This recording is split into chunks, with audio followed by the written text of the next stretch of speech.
नमो लोए सब साहुण ऐसो कांचन मोकारो ऐसो कांचन मोकारो सब पाप नाशनो मंगलानंद सर्वेसी परम दहरि मंगलम मंगलानंद सर्वेसी परम दहरि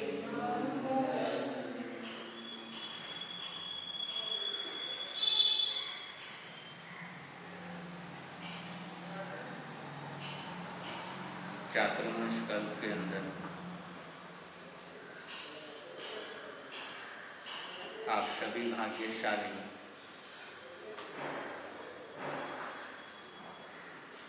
32 शुभ योग संग्रह का विवेचन सुन रहे हैं,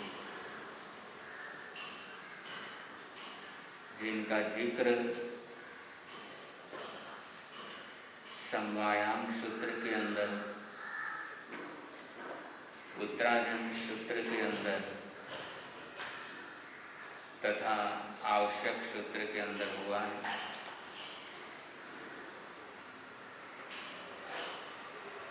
अगला शुभ योग संग्रह है संकित सम्यक्त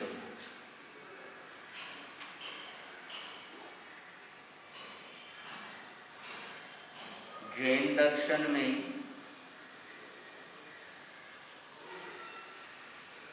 संकित की महिमा अपरंपार है।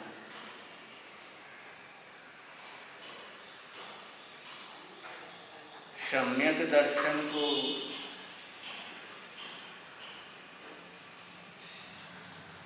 बहुत महत्व दिया है।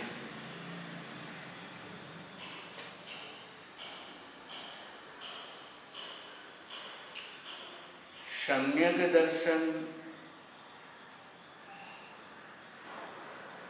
जब होता है, संकित की यात्रा जब शुरू हो जाती है, तो विचारों में परिवर्तन हो जाता है।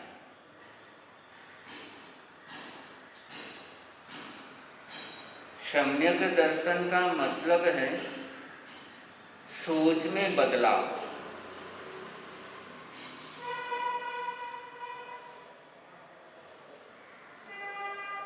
चौदह गुण स्थानों में चौथा गुण स्थान कौन सा है?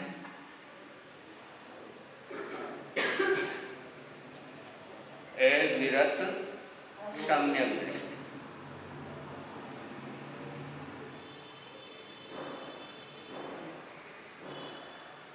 इस गुण स्थान की बहुत खासियत है, इस गुण स्थान की बहुत महिमा है।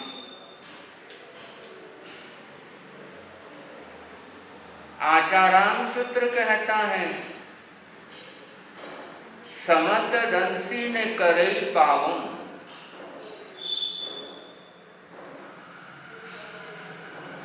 जिसके संकित की यात्रा प्रारंभ हो गई, ने करई पावन, वो पाप नहीं करता। जबकि चौथे गुण स्थान के अंदर तो अविरत है, पापों का त्याग नहीं हुआ है, कोई पछाड़ नहीं हुए हैं, लेकिन फिर भी आगमकार कहते सम्मन दृष्टि ने करई पावन। सम्यक दृष्टि पाप नहीं करता। इसका तात्पर्य है, जो सोच से जो पाप होता है, मैक्सिमम जो पाप होता है, मैक्सिमम जो आप लोग पाप करते हो वो सोच से करते हो। बोल करके तो बहुत कम पाप होता है, शरीर से भी बहुत कम पाप होता है, लेकिन सोच के माध्यम से बहुत ज्यादा पाप करते हैं। और चौथे गुण स्थान में आत्मा जब पहुंच जाती है तो जो सोच का जो पाप है वो पाप खत्म हो जाता है।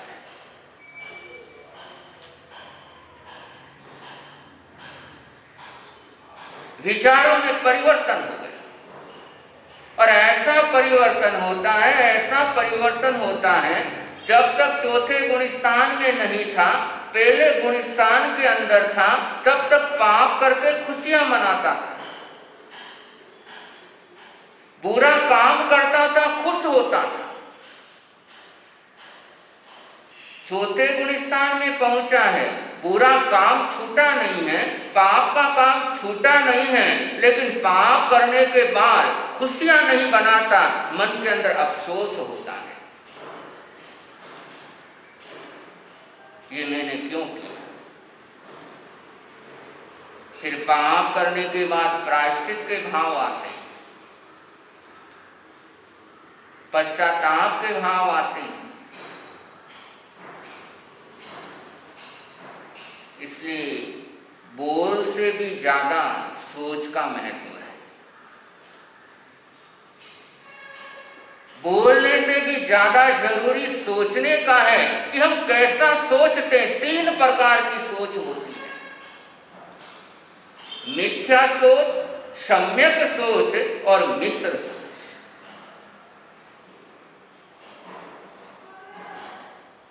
चौथे गुण स्थान में आना यानी सम्यक सोच हो गई,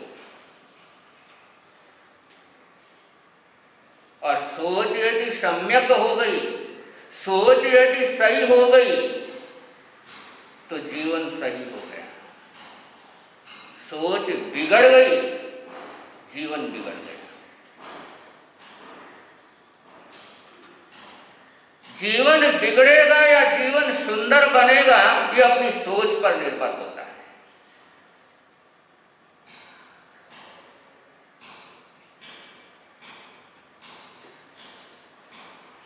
तो देखें, हम पूरे दिन भर के अंदर कौन सी सोच के अंदर रहते हैं।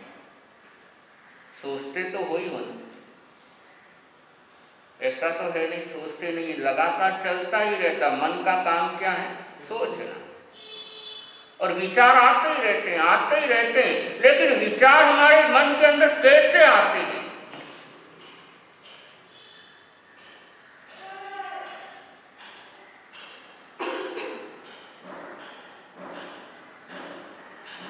बहू के रिश्तेदार आए,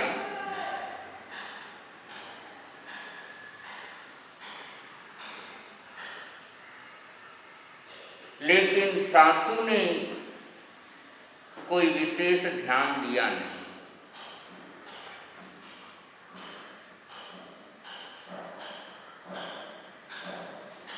बहू अपने पीहर से आए रिश्तेदार की खातिरदारी करती रही।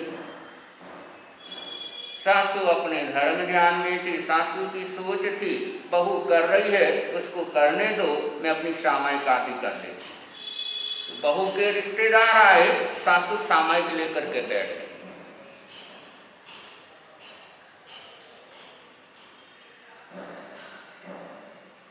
अब बहू रिश्तेदार की खातिरदारी भी कर रही है, लेकिन उसकी सोच उस समय कौन सी रही? सासू के प्रति।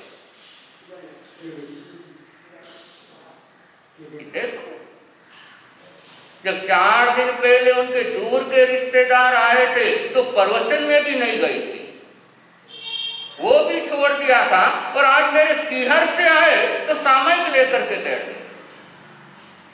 और मेरे पीहर से जब भी आते हैं इनको सुहाता कब है?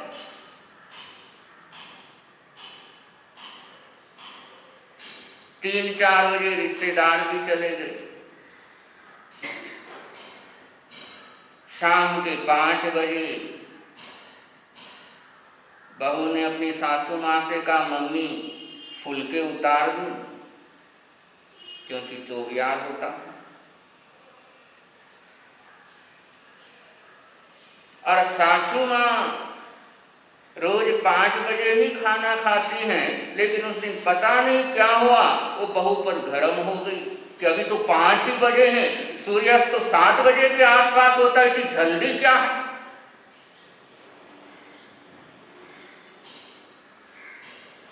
बहू सोचे, जो मैंने बात पूछी फुलके उतार दूं क्या, इसमें गुस्सा होने वाली बात क्या है, कुछ गलत बोला। बहू ने कुछ गलत पूछा, सिर्फ पूछा मम्मी जी फुलके उतार दो क्या।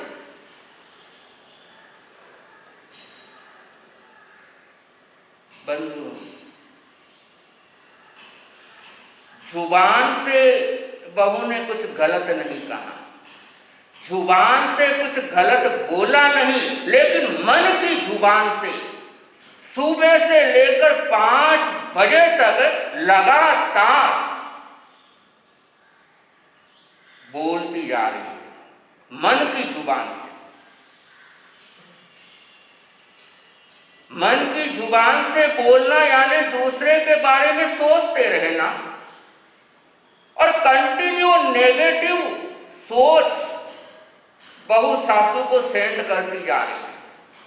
जब से रिश्तेदार आए तब से बहू सासू को नेगेटिव सोच सेंड कर रही है कि देखो ऐसी है, मेरे रिश्तेदार आए सुहाते नहीं है, इनके रिश्तेदार आए तो कैसे आगे पीछे घूमते रहते हैं, लेकिन मेरे कोई रिश्तेदार आए तो नेगेटिव सोच कंटिन्यू सेंड हो रही है। और वो नेगेटिव सोच वो सामने वाले को प्रभावित करती है। अब वो कंटिन्यू 4-5 घंटे नेगेटिव सोच भेजती रही, परिणाम ये हुआ वो सासू नेगेटिव सोच से इतनी इफेक्ट हो गया, उस पर इतने इफेक्ट हो गया, बहू ने पूछा और गुस्सा हो गया।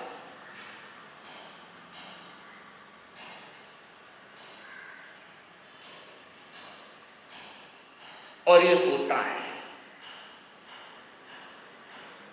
आदमी सोचता मैं तो प्रेम से बात कर रहा हूं, सामने वाला गुस्सा क्यों कर रहा है।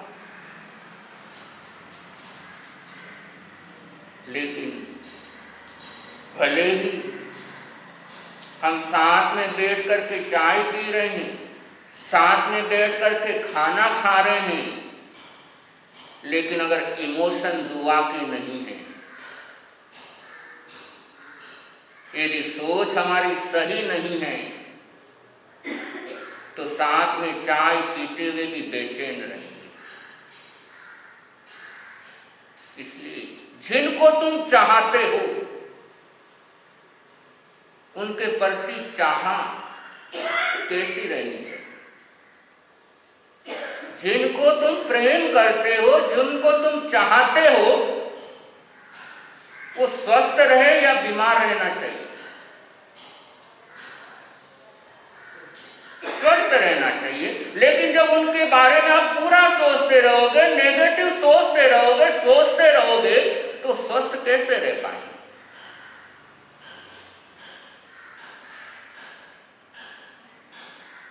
और बंधु, हकीकत में जिसे आप सच में चाहते हो उससे आप कुछ नहीं चाहोगे, और जिसे आप चाहते नहीं, सिर्फ चाहने का नाटक करते हो, उसका आप सब कुछ चाहते हो। सब कुछ उससे आप चाहते हो। आप चाहते हो कि उसके दिल का चैन खत्म हो जाए, उसके मन का शकुन खत्म हो जाए, सब कुछ उसका आप लेना चाहते हो, यदि आप उसको रियली में चाहते नहीं और चाहने का नाटक करते। वरना जिसे हम चाहें और उसके प्रति गलत सोच रखें, हो नहीं सकता।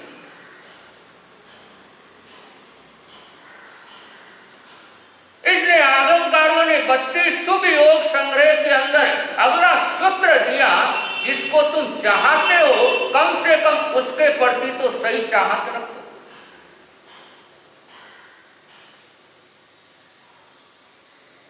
जीवन यदि एक खेल है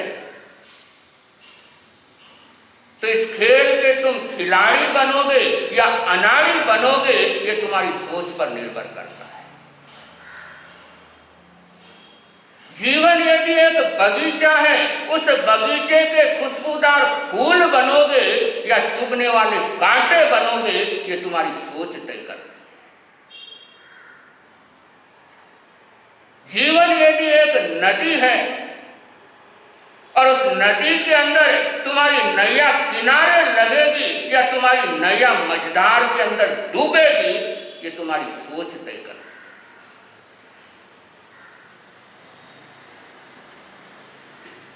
इसलिए हमेशा सोच को सात्विक रखने का प्रयास। राजा श्रेणिक जब तक गलत सोच के अंदर थे,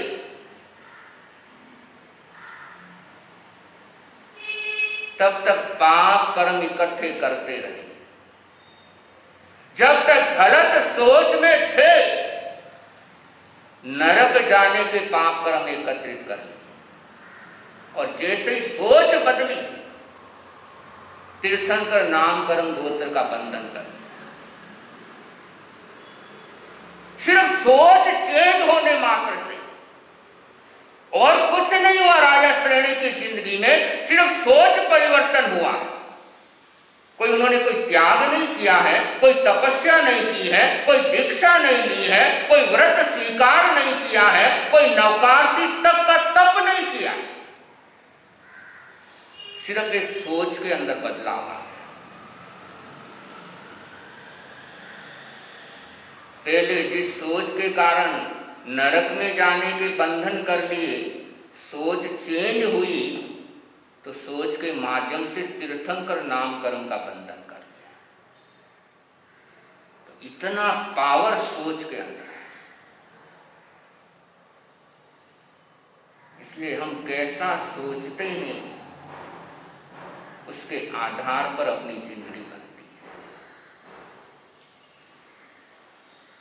हमेशा इमोशन, अपने भाव दुआओं के रखो, और दुआओं के भाव रहेंगे, सोच सही रहेगी तो सब कुछ सही रहेगा। आगम भी, शास्त्र भी जहर बन जाते हैं यदि सोच जहरीली होती है।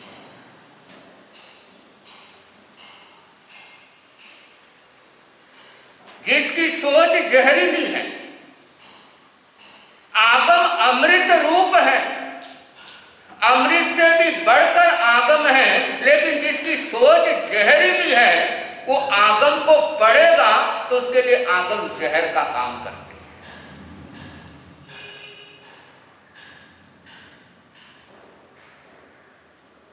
अगर मिथ्या सोच है तो सम्यक श्रुत भी मिथ्या श्रुत हो जाता है।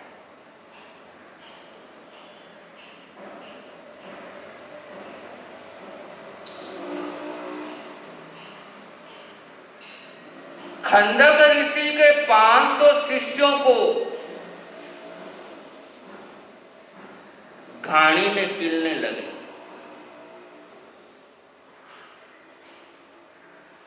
खंडक ऋषि अपने शिष्यों को सोच दे रहे हैं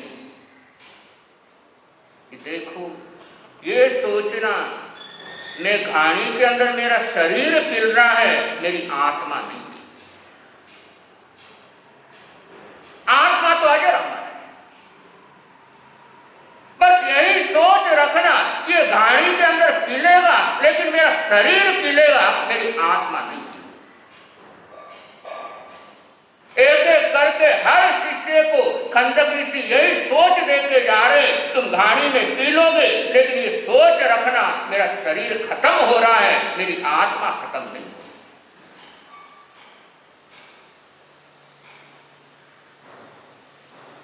और इस सोच के साथ 500 के 500 शिष्य मोक्ष पदार्थ हैं। इतना बड़ा राम को वनवास हुआ, और वनवास में भरत आदि के साथ तीनों माताएं राम से मिलने पहुंची।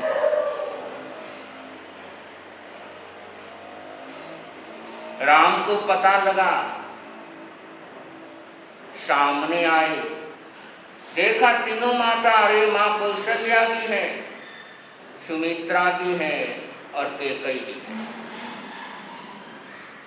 और कुछ ही दिन हुए हैं राम को वनवास में गए। जिस समय राम ने तीनों माताओं को देखा तो पहले चरण स्पर्श कैकेयी का करते हैं, जबकि जानते हैं कि आज मैं वनवास में हूं तो कैकेयी मां के कारण। लेकिन पहले मिले, तीनों माता सामने हैं, अपनी मां को प्रथम नमन नहीं किया, प्रथम नमन कैकेयी को करते। ये बड़ी सोच कि अगर इस समय में प्रथम नमन कैकेयी को नहीं किया तो सारे अयोध्या के अंदर एक गलत मैसेज जाएगा कि कैकेयी का अपराध है, और राम ने उसे माफ नहीं किया है। इस सोच के साथ पहला नमन कैकेयी को करते हैं ताकि एक अच्छा मैसेज अयोध्या के अंदर जाए कि राम के मन के अंदर कैकेयी के लिए कुछ नहीं है।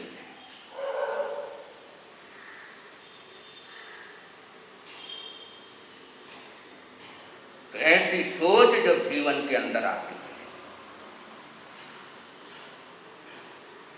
तब भगवान बनने का रास्ता खुलता है। सोच चेंज होना यानी भगवान बनने का मार्ग मिल जाना। जिसकी सोच सही हो गई वो एक ना एक दिन भगवान बनता है। चौथे गुणस्थान की यही विशेषता है। जिस आत्मा ने चौथे गुणस्थान का स्पर्श कर लिया वो चौथे गुणस्थान को करेगा ही करेगा।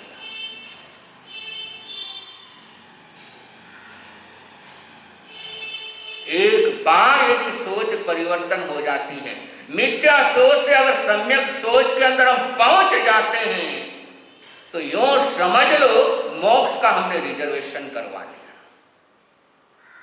मोक्ष का रिजर्वेशन हमारी सोच पर आधारित है।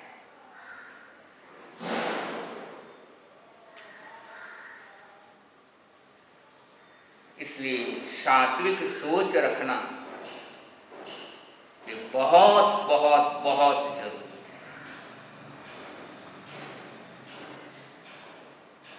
है। न केवल इस जिंदगी के अंदर बल्कि परलोक के अंदर।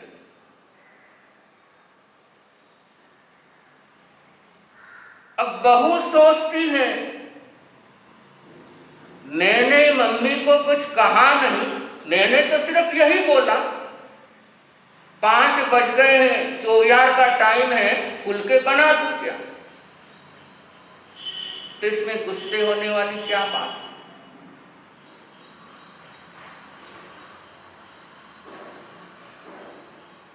और कभी भी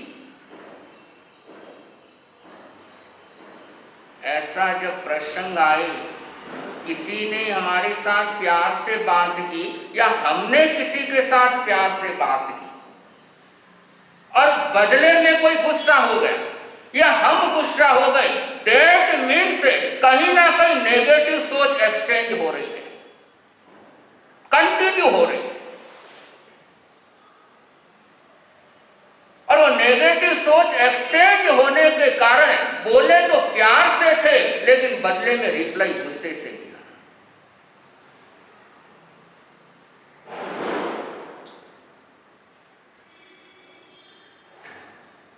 मोबाइल में आप लोग मैसेज करते हो, दूसरी तरफ जाने में कितना टाइम लगता है?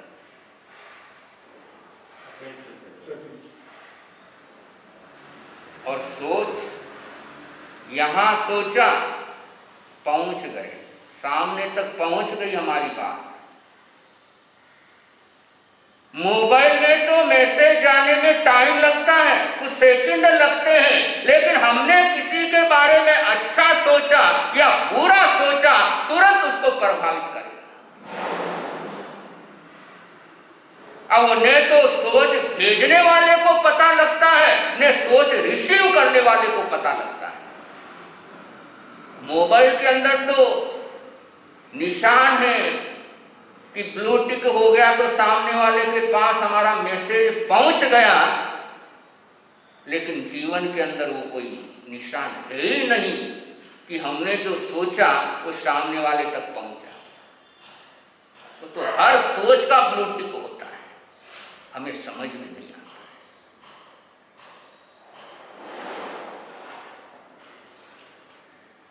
राजा का जन्मदिन था। नगर के बड़े बड़े सेठ साहूकार लोग पहुंचे हुए थे और उसी नगर का एक बहुत बड़ा सेठ वो भी पहुंचा। फूलों का गुलदस्ता लेकर के राजा के सामने जा रहा है। राजा सिंहासन पर बैठा है और उस सेठ को देखते ही राजा को इतना गुस्सा आ रहा है, इतना गुस्सा आया, उसको ऐसा लगा राजा को इसी समय में इसका गला घोट करके मार। राजा सोचने लगा अचानक हुआ क्या? आने वाला सेठ मेरे सामने आ रहा है, फूलों का गुलदस्ता लेकर के आ रहा है, मुझे बधाई देने आ रहा है, लेकिन उसको देखते ही मेरे मन में भाव क्यों आया? राजा असमंजस में कि उसने मुझे कुछ बोला नहीं, कुछ कहा नहीं, वो फूलों का गुलदस्ता लेकर के आया और उसको देखते ही मेरे मन में उसको मारने के भाव क्यों आए?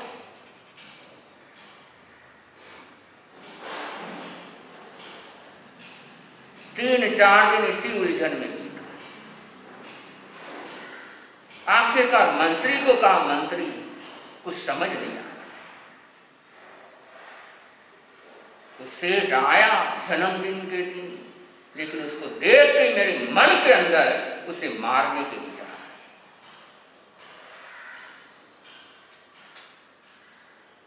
मंत्री ने कहा हमें पता लगा। मंत्री ने तहकीकात शुरू की और तहकीकात शुरू करने पर पता लगा उसका चंदन की लकड़ियों का बिजनेस है।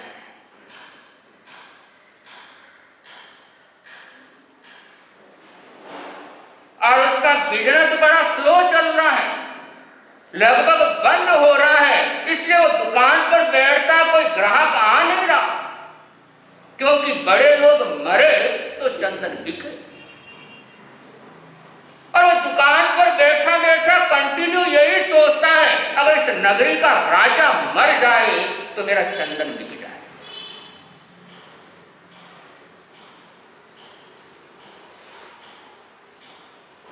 अब सोच अपने दुकान में बैठा बैठा सोच रहा है कि राजा यदि मर जाए तो इतना स्टॉक मैंने जमा किया हुआ है वो स्टॉक मेरा निकल जाए।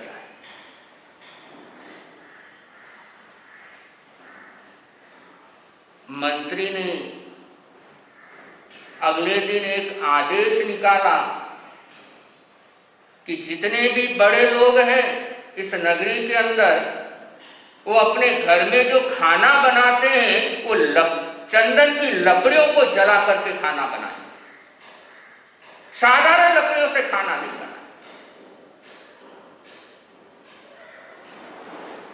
अब जितने भी बड़े बड़े लोग थे वो चंदन की लकड़ियां लेने लगे सेठ से, और वो चंदन का व्यापारी वो सेठ था, वो सोचने लगा राजा कितना बढ़िया है कि ऐसा आदेश निकाल दिया, जो बड़े लोग हैं वो खाना बनाएंगे तो चंदन की लकड़ियों को जला करके बनाएंगे। इस राजा को भगवान लंबी उम्र दे।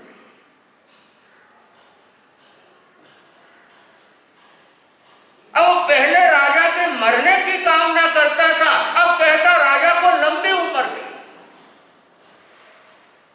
पुनः जब राजा का जन्मदिन आया, सेठ गुलदस्ता लेकर के पहुंचा तो राजा के मन में जिस समय सेठ को देखा, राजा के मन में विचार आने लगा इसको मैं गले लगा लूं।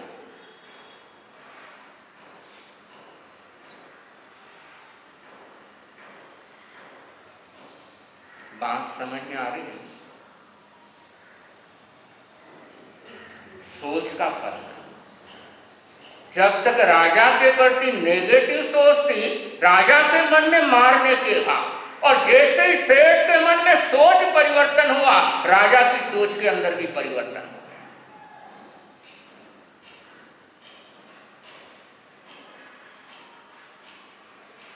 इसलिए अपनी सोच को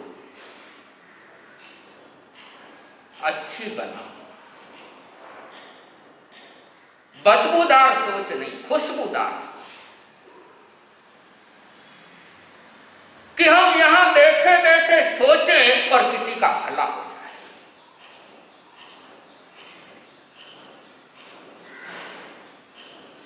हम मन में विचार करें और किसी का अच्छा हो जाए, और बिल्कुल होता है।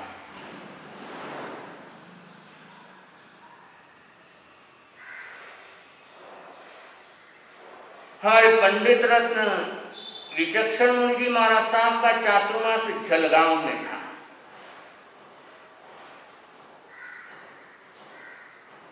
जलगांव के अंदर चातुर्मास और प्रदूषण शुरू होने के समय ही वो बीमार हो। और जलगांव में हजारों घर, इतना बड़ा क्षेत्र और प्रदूषण का समय, और ऐसे में बीमार प्रवचनकार बीमार हो जाए तो समस्या बहुत बड़ी।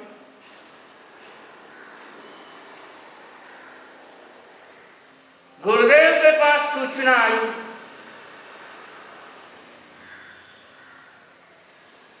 पंडित जी महाराज साहब की तबीयत बहुत खराब है, और स्थिति यह है कि उठा भी नहीं जाता। प्रवचन देने की तो दूर की बात है, उठा ही नहीं जाता। इतनी कमजोरी, इतनी कमजोरी।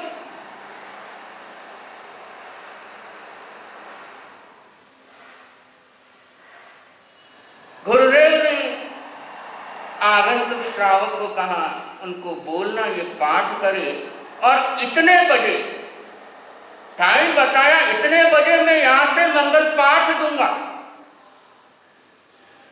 उस समय कोई मोबाइल आदि फोन नहीं थे कि यहां से दिया वहां पहुंच गया। मैं यहां पर बैठा बैठा मंगल पाठ दूंगा, और इतने समय बोलना उनको कि वो मंगल पाठ सुने।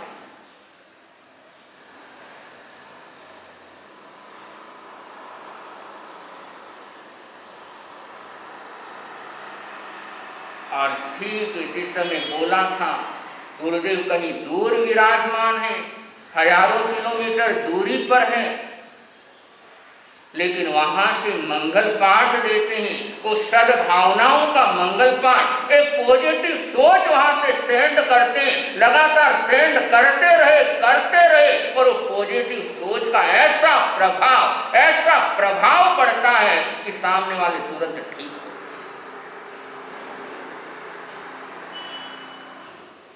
तो अपनी सोच के माध्यम से हम स्वस्थ व्यक्ति को बीमार भी कर सकते हैं, और अपनी सोच के माध्यम से बीमार व्यक्ति को स्वस्थ भी कर सकते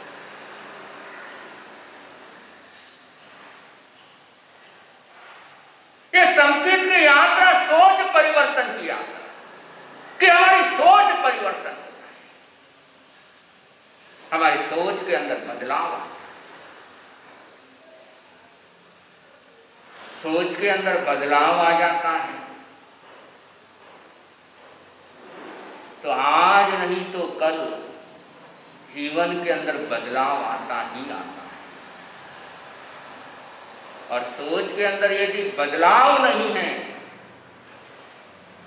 तो चाहे कैसे ही माहौल के अंदर हम रहें, अच्छे से अच्छा, बढ़िया से बढ़िया वातावरण मिला हुआ है, बढ़िया से बढ़िया माहौल मिला हुआ है, लेकिन यदि सोच घटिया है तो वातावरण भी हमारे लिए फायदेमंद हो नहीं सकता।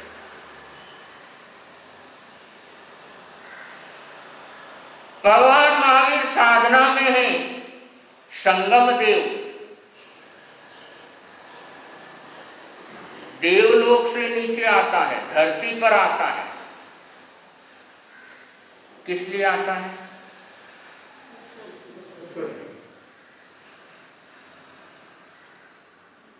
देवता देवलोक को छोड़ना पसंद करते,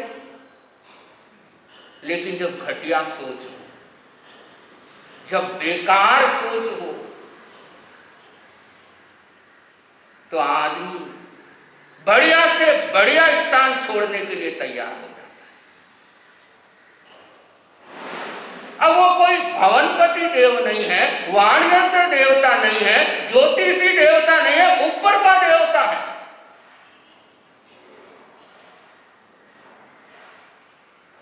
और ऐसी उच्च जाति का देवता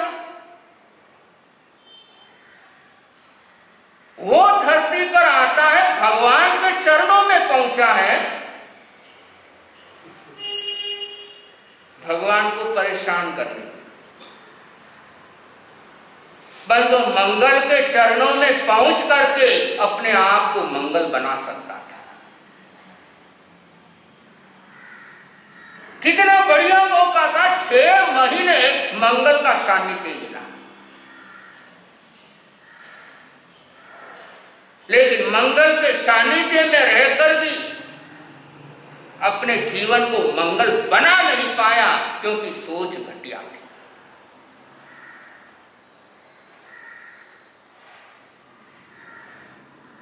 वरना कितना बड़ा मौका, साक्षात तीर्थंकर का सानिध्य मिल रहा है, परमात्मा का सानिध्य मिल रहा है, अपने जीवन को धन्य बना सकता। अपने देवता का शरीर है, देवता का जीवन है, उस जीवन को सार्थक बना सकता था।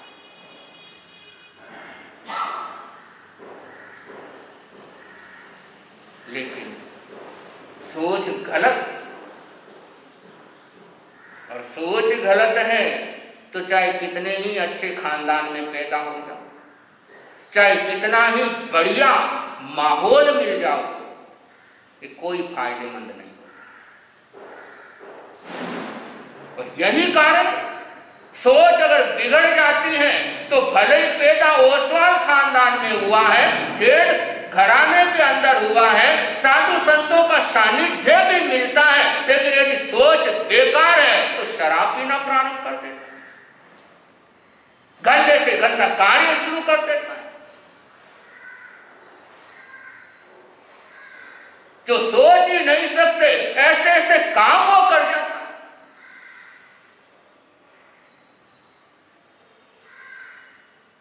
तो बंधु, संगम देव बदकिस्मती उसकी देखो, देवलोक छोड़ा, देवलोक का सुख छोड़ा, जमीन पर आया, प्रभु को परेशान करने आया, लेकिन 6 महीने तक परेशान करने की पूरी कोशिश करता है, लेकिन परमात्मा परेशान होते हैं।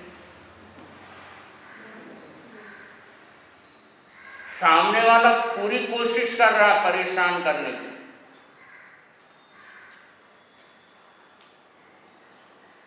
प्रैक्टिकल कर सकते हो 15 दिन घर के अंदर, सामने वाला हो सकता पूरी कोशिश करेगा परेशान करने की, लेकिन परेशान नहीं होना, नहीं होना।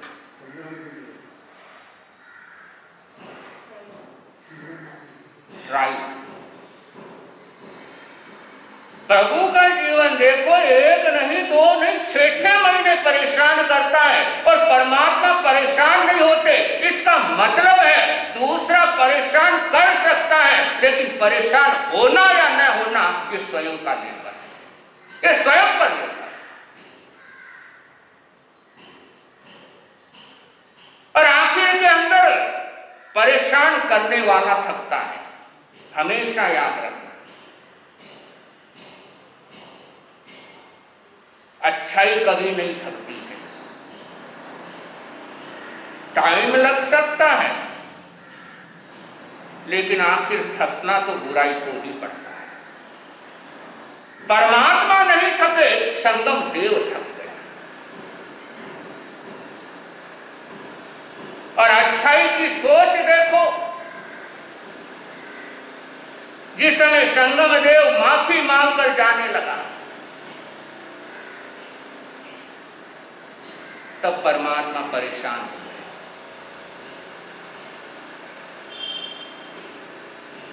संगम पूछने लगा, सोचने लगा कि अब भगवान हार गए। जिसके लिए मैं आया था, देवलोक जिसके लिए मैंने छोड़ा था, लगता है हो गया है। परमात्मा की आंखों में आंसू आ गए। उस समय भगवान कहते, संगम, मैं इसलिए परेशान नहीं हूं कि तूने मुझे परेशान किया। मैं तो इसलिए परेशान हो रहा हूं कि मेरे निमित्त से तूने कर्म के बंधन कर दिए, कि मेरा निमित्त लेकर के तूने ऐसे कर्म को, ऐसे क्रूर कर्मों का बंधन कर लिया है, और जो उसके भुगतान का समय आएगा, उस समय देख करके मैं परेशान हूं।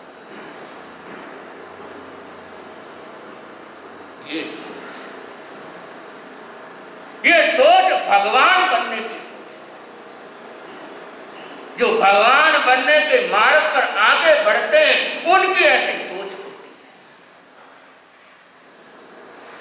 वो दूसरा परेशान कर रहा है इसलिए परेशान नहीं होते, बल्कि ये सोच करके दुखी होते हैं कि मेरे निमित्त से ये कितने क्रूर कर्मों का बंधन कर।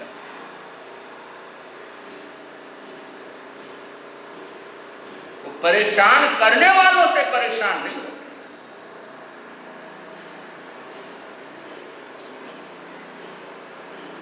तो ये होता है यदि सोच में परिवर्तन आ जाए। जब सोच में ये परिवर्तन आ जाता है, तो अभी तो जो हमें मुश्किल लग रहा है, नामुमकिन लग रहा है, वही आसान लगने लग जाता है। तो 32 शुभ योग संग्रह एक से बढ़कर एक बात,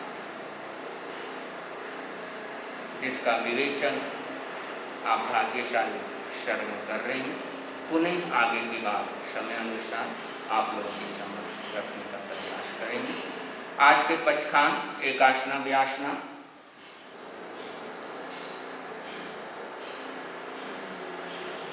एकासना व्यासना पचखान अरियल से